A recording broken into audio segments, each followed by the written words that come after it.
Nous sommes à l'EPKAVUM Bar Bikeng. D'accord. Et pourquoi je suis ici, moi? Votre présence à notre école nous a compris ta bénédiction. Parce que dès l'année passée, vous aviez assisté, nous avions vu votre équipe qui nous a encadrés avec les enfants orphelins d'Imilier et les enfants vivant en déprédation qui habitent tout près du parc national de Virunga, dont leurs recherches chaque jour sont dévastées par les animaux sauvages, entre autres le gorille de la famille Rugendo, les éléphants et le bif.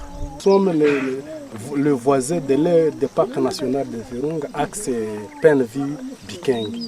D'accord. Donc les gorilles ils sont derrière nous alors? Exactement, ils sont là.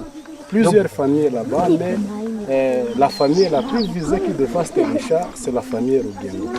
Et donc toi tu as vu les gorilles alors? Exactement. Donc tous les enfants ici tous connaissent les enfants gorilles. Connaissent mieux la famille Rugendo et les autres. D'accord. Rugendo, Mapua et Piripiri. Toutes ces trois familles sont reconnues. Je connais toutes les familles de gorilles. Moi j'avais même oublié Piripiri. Non. C'est-à-dire qu'en fait il est plus facile de voir les gorilles à l'extérieur que en forêt. Les gorilles mangent des maïs.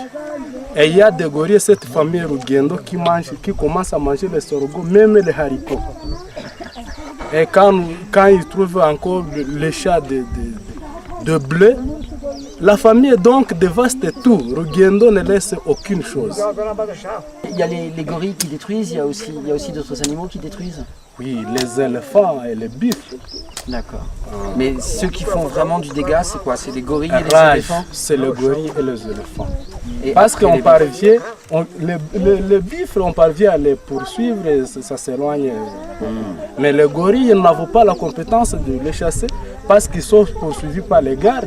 Quand les gardes deviennent capables de les pourchasser, ok, on les laisse, c'est parce que ce sont des animaux convoqués, ce sont des animaux bien aimés par le tourisme. Alors, on les donne. Est-ce que quand il y a des champs qui sont détruits, est-ce qu'on donne quelque chose Rien, on ne donne rien. Nous passons, c'est une situation inaperçue. Il n'y a personne qui donne de l'argent quand les gorilles de montagne détruisent, les derniers gorilles de montagne détruisent les champs. Personne qui donne. Et donc comment ils font les parents? Les parents, certains nous disent, ah voilà, les gorilles ont détruit notre champ, nous n'avons pas les moyens de vous payer. Non, on supporte ça. Et alors c'est aujourd'hui que nous sommes aisés parce que nous commençons à voir l'importance du parc. Alors, vu que leurs enfants seront scolarisés à cette école, je viens d'enregistrer 160 orphelins qui sont assistés par l'assistance de l'objectif Brousse. Mais les autres restent parce qu'ils sont nombreux, on ne peut pas tous les prendre. Vous avez combien d'enfants en tout dans cette école? À cette école, j'héberge plus de 400 écoles. La population d'ici vraiment sont troublés, ils n'ont pas de moyens. Donc l'EPKAVUM, je dis avec assurance qu'aujourd'hui ça travaille parce que ça a trouvé un coup de main de l'objectif Brousse.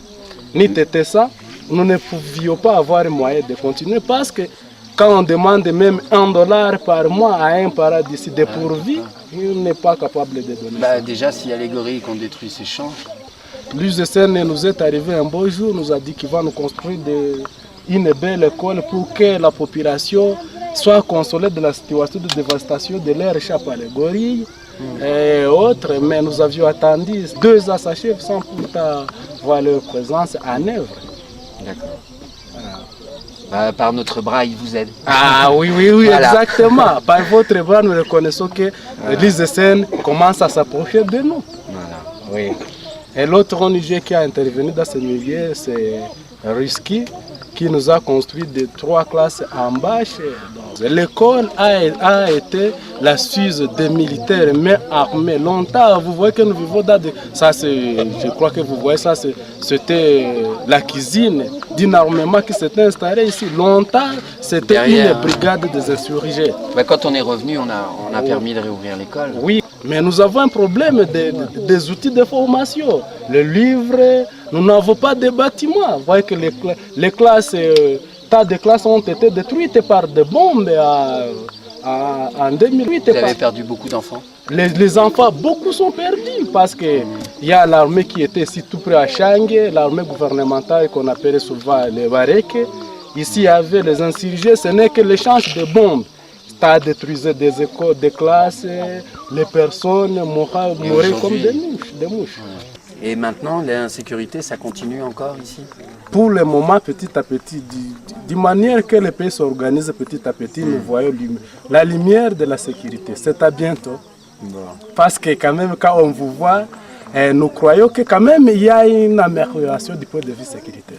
Nous, on fait ça, voilà, on fait ça pour appuyer aussi l'ICCN, l'Institut Congolais de la Conservation de la Nature, parce que c'est important et qu'ils ne peuvent pas tout faire, etc. Et c'est vrai que bon, les autres ONG font beaucoup de choses. Bon, nous, on s'occupe plus de l'éducation parce que c'est important et on travaille plus avec les populations qui vivent au plus près des gorilles ou sur terrain. Bon. Eh ben, en tous les cas, DP, bon courage. Merci. Et merci, bravo pour ton travail. En tout cas, nous vous remercions fortement. Et nous espérons que vous allez faire de mieux que la dernière année qui vient de se passer. L'année passée, vous assistez 56, aujourd'hui je vois c'est au-delà de 160. Coup de chapeau d'abord. C'est toi. Ah, merci. Parce qu'il faut protéger les protecteurs. Ah, merci. Et je sais que c'est important parce que parfois c'est difficile pour ces élèves de comprendre qu'ils n'ont pas à manger parce que les gorilles de montagne ont détruit leur champ.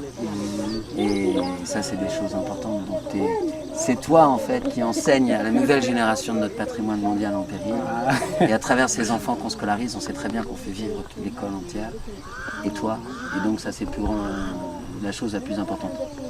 Prends soin de toi parce que tu sais que l'avenir du Congo appartient aux jeunes que nous encadrons. Voilà. Tu as de la chance, tu as un beau métier. Ah, merci.